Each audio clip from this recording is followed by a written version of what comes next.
Salut à tous, bienvenue dans votre émission Leitmotiv, votre émission d'inspiration et de motivation. Pour ce mois de février, nous vous proposons une série d'émissions sur des couples qui ont décidé de travailler et de vivre ensemble et surtout de partager une passion commune. Leitmotiv spécial Saint-Valentin, c'est juste après le générique.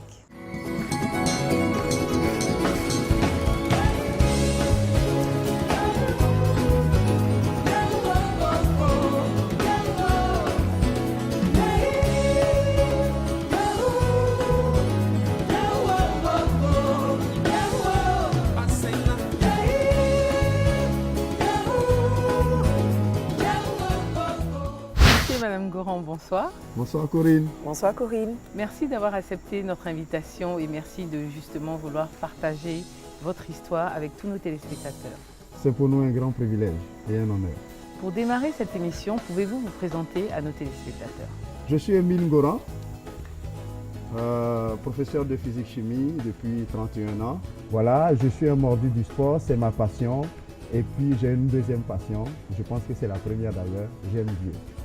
Je suis Madame Goran, née à Joie-Marie-Flore, professeure d'éducation physique et sportive, professeure d'anatomie fonctionnelle depuis 26 ans et je suis aussi professeure de fitness. Alors, en quelle année se fait votre rencontre et comment se fait-elle?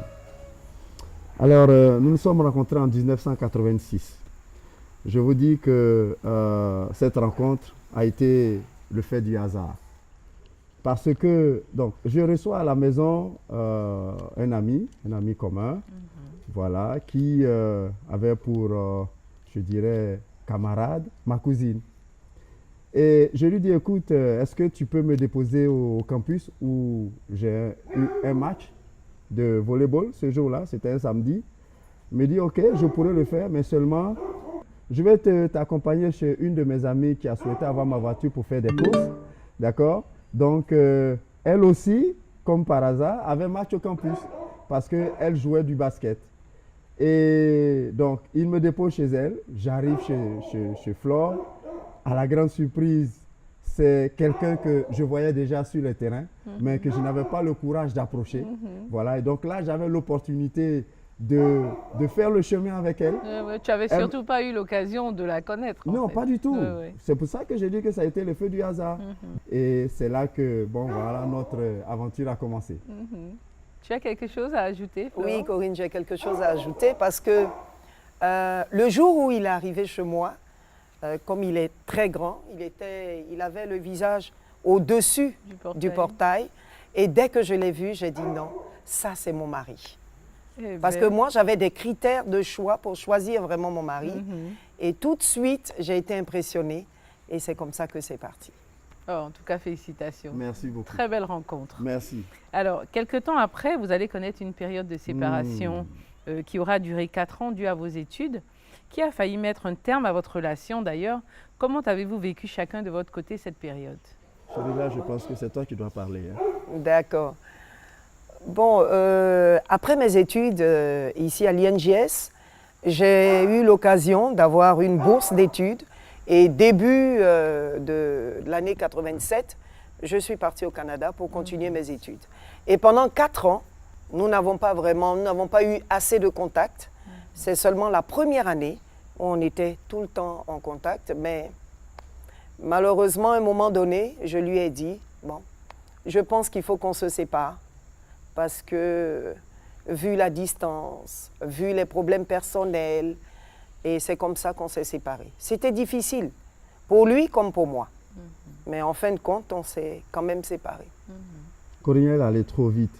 Oui, elle a sauté Oui, elle allait trop vite. étapes. Elle a survolé un certain nombre d'étapes. Parce que, faut dire que quand on s'est rencontrés, vraiment, c'était l'amour fou, quoi. Voilà. C'est vrai qu'ici, pour qu'on puisse se voir, ce n'était pas facile parce qu'elle était chez ses parents. Moi, j'étais avec mes cousines à Marcory. Donc, il fallait que je fasse la distance à chaque fois pour venir la voir. 2 fois, je restais à des heures tardives, ce qui n'était pas très, très apprécié à la maison, etc. etc.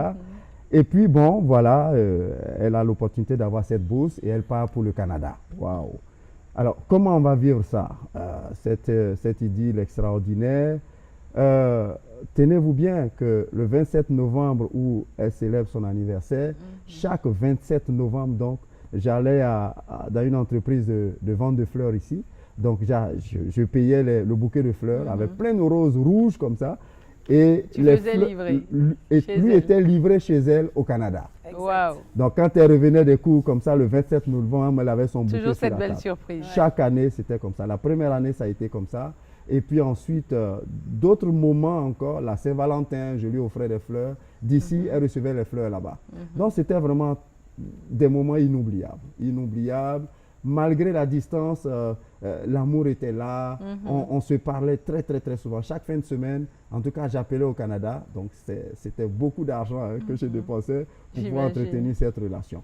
Et puis, à ma grande surprise, 18 mois plus tard, après son départ, il me dit, ah, écoute chérie, je pense que nous allons arrêter là nos relations parce que c'est trop difficile pour moi, la distance et tout, je t'aime trop, mais vraiment, on est trop éloignés l'un de l'autre et je pense que si tu trouves quelqu'un d'autre, tu peux refaire ta vie. Parce que moi, je pense que je vais refaire ma vie. Ouais, c'était peut-être trop difficile pour elle. C'était difficile pour elle, mais elle ne savait pas ce qu'elle venait de faire. J'étais choqué. Comment toi, tu as pris cette nouvelle? C'était difficile, extrêmement difficile parce que je n'avais jamais aimé une personne comme ça. Justement, l'année 1990 sera le tournant de votre relation.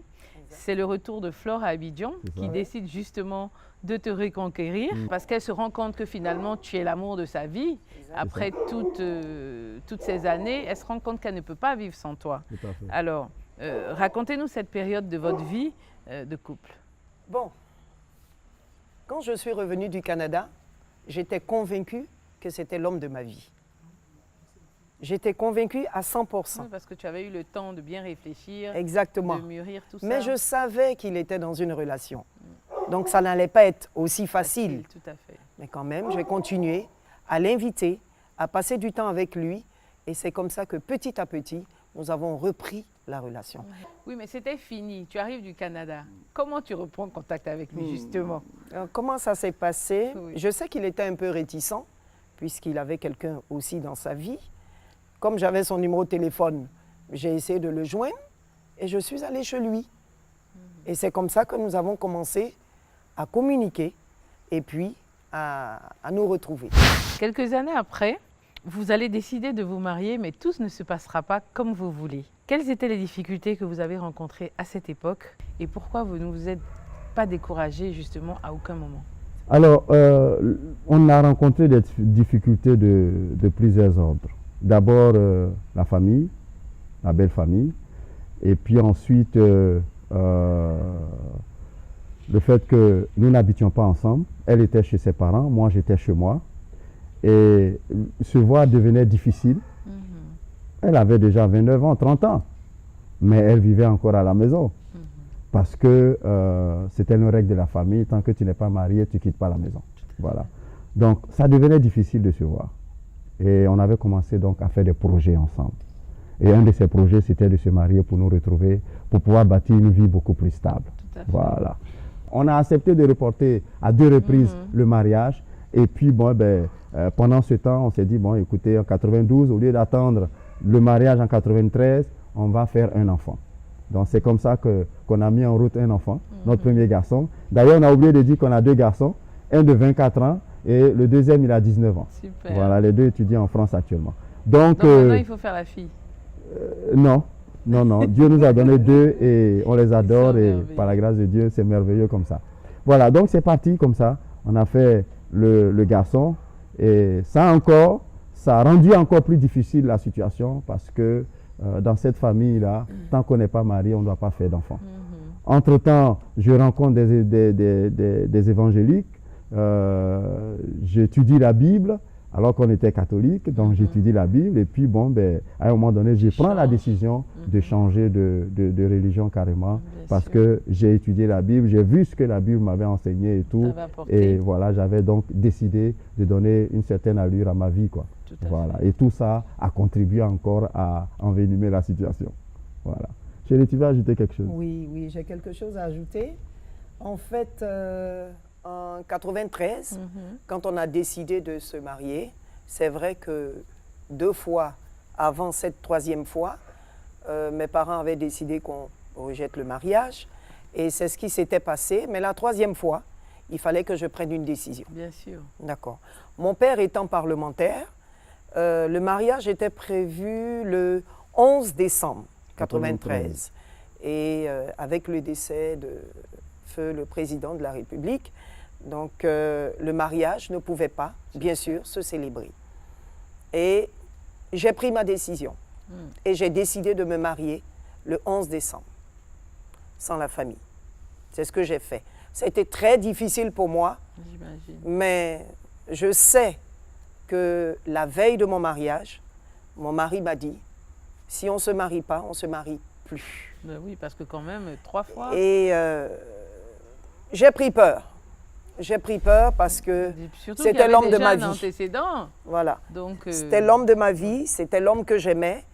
Donc je me suis dit, bon, Flore, tu te maries. Il faut se décider. Voilà, il faut se décider. Et par la suite, tu iras rencontrer tes parents et tu vas t'excuser. Et c'est ce que j'ai fait. Oui, bien sûr. Et j'ai demandé pardon à mes parents.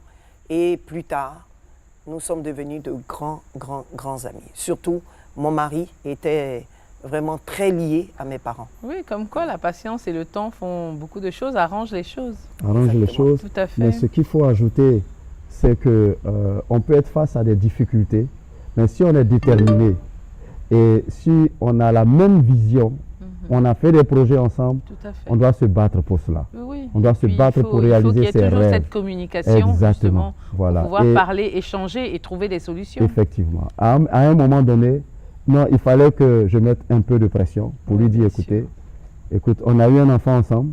S'il n'est pas possible qu'on se marie le samedi 11 décembre 1993, je pense que plus jamais on ne le fera. Tout à fait. Donc, si aujourd'hui tu choisis ta famille, eh bien, écoute, c'est que tu auras choisi ta famille et tu m'auras perdu.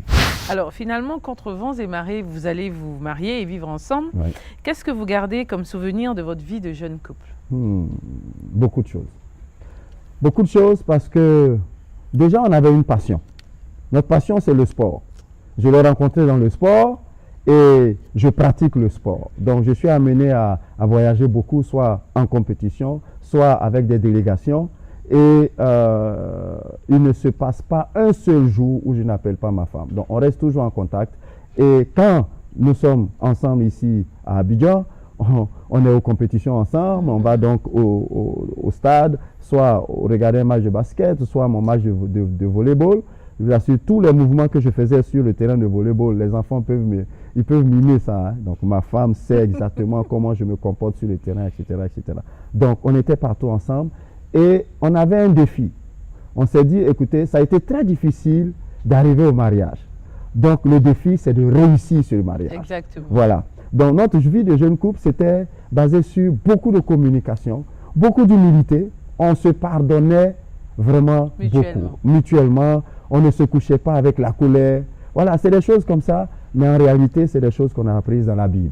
Voilà, c'est ça qui était le socle de notre mariage. On a commencé avec ça et on a décidé de continuer avec ça. Et c'est des efforts à faire sur soi-même tous les jours. Exactement, voilà, c'est ça. Alors, je rappelle... Oui, vas-y. Ce qui a soutenu vraiment notre mariage, c'est l'amitié qui existait entre nous. Déjà, et l'amour qui existait. Ce qui faisait qu'on était tout le temps ensemble. On était à toutes les activités ensemble et ça solidifiait notre mariage. Oui, ça renforce. Et ça, c'était très important. Oui, parce qu'en plus de l'amour, vous partagez une passion commune. Exactement. Qui renforce encore plus les liens, justement, de cet amour-là. Tout à fait. Je rappelle pour tous ceux qui viennent de nous prendre en marche que nous recevons pour ce spécial Saint-Valentin Monsieur et Madame Goran, Flore et Émile, qui auront tenu malgré les difficultés et grâce à leurs croyances, mais aussi à leur passion. Nous profitons pour remercier l'espace qui nous reçoit, Brutal Gym, pour cette émission spéciale.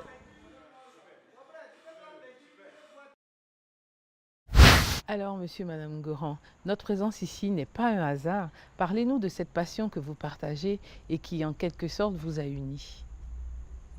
Je vais commencer. Je sais que mon mari et moi, nous nous sommes rencontrés dans le sport. Et moi, je travaille dans le sport.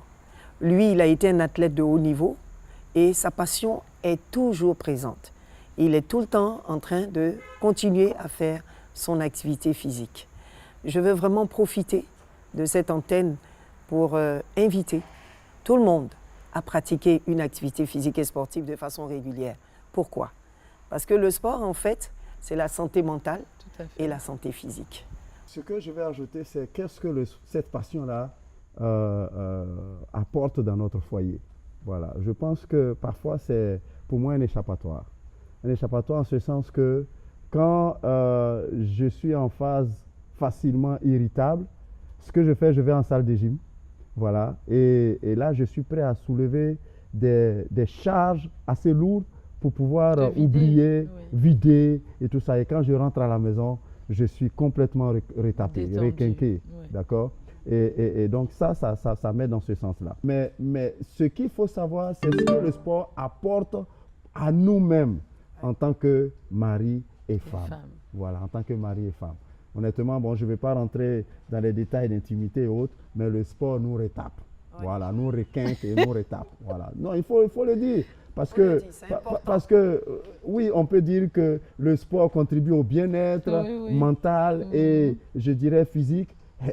Les Grecs disaient un esprit sain dans un corps sain. Et quand on dit qu'un esprit sain dans un corps sain, c'est que quand tu as un bon esprit, que ton corps est en forme, tout marche. Tout marche, voilà. exactement. Donc, je veux encourager vraiment les gens du troisième âge, les gens les plus jeunes à pratiquer du sport parce que le sport, je vous dis, c'est extraordinaire les effets que ça apporte à l'organisme. Le sport n'apporte que du bonheur. Que du bonheur, sur tous les plans.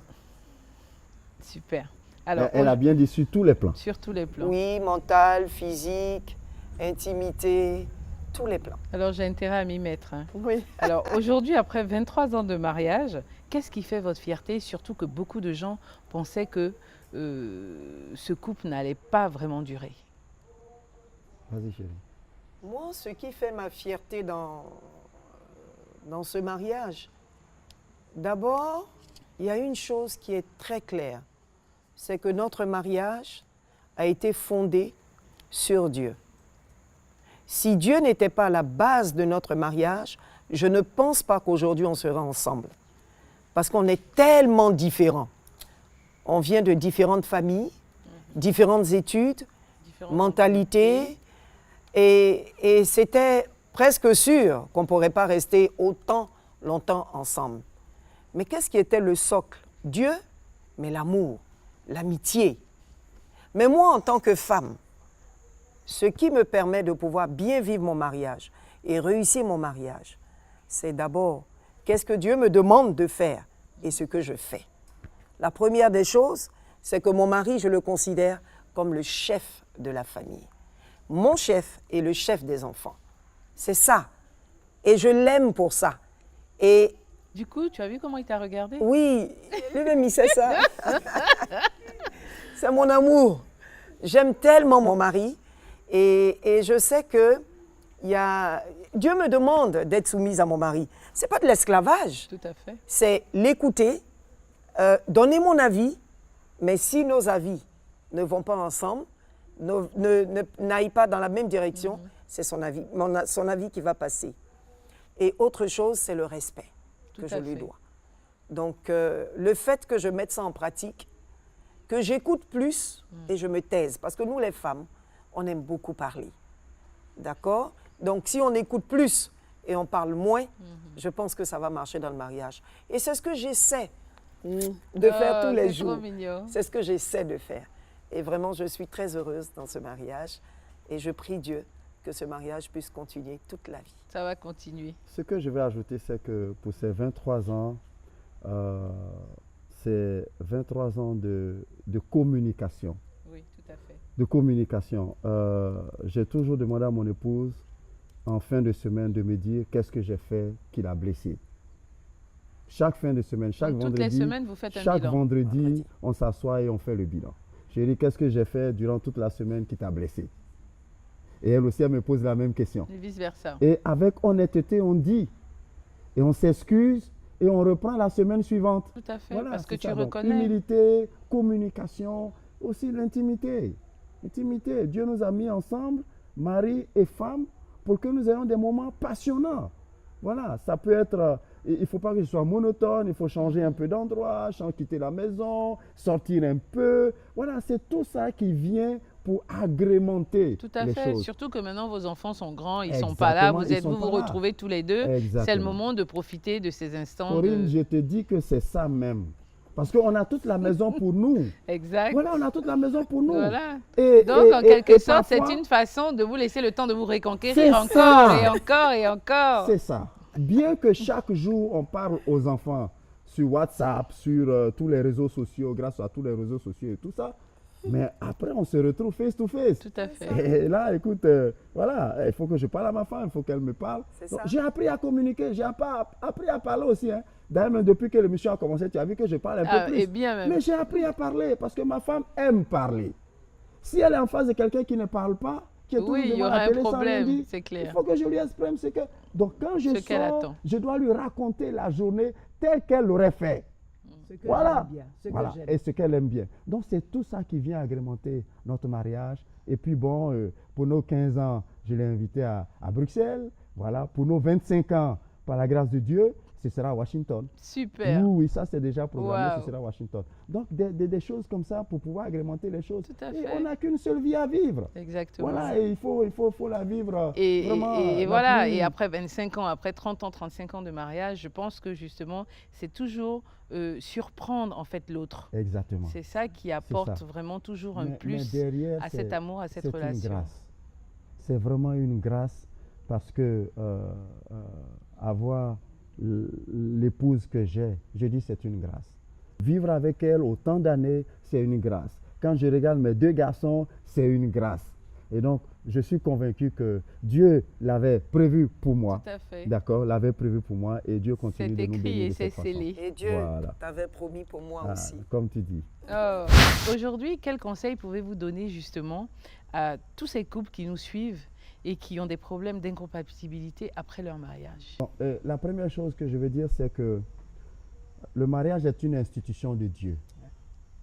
C'est Dieu qui a dit que, en Genèse 2, verset 24, l'homme quittera son père et sa mère et s'attachera à sa femme avec qui deviendront une seule chair.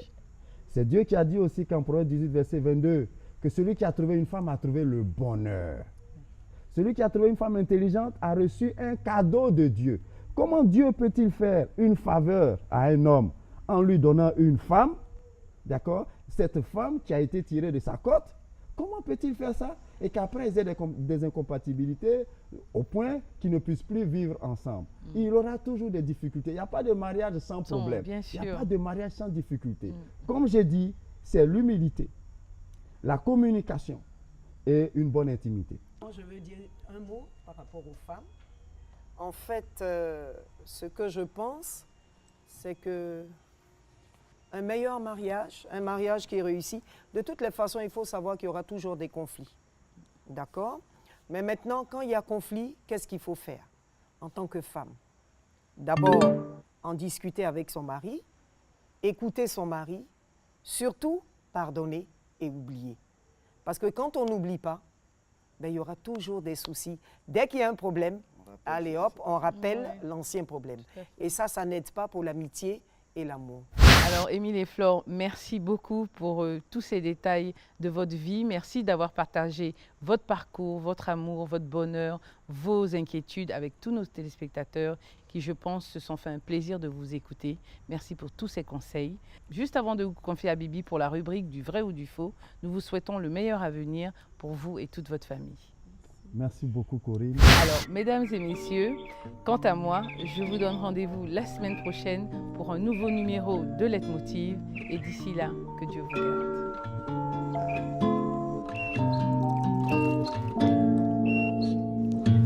Loving you is easy 'cause you're beautiful.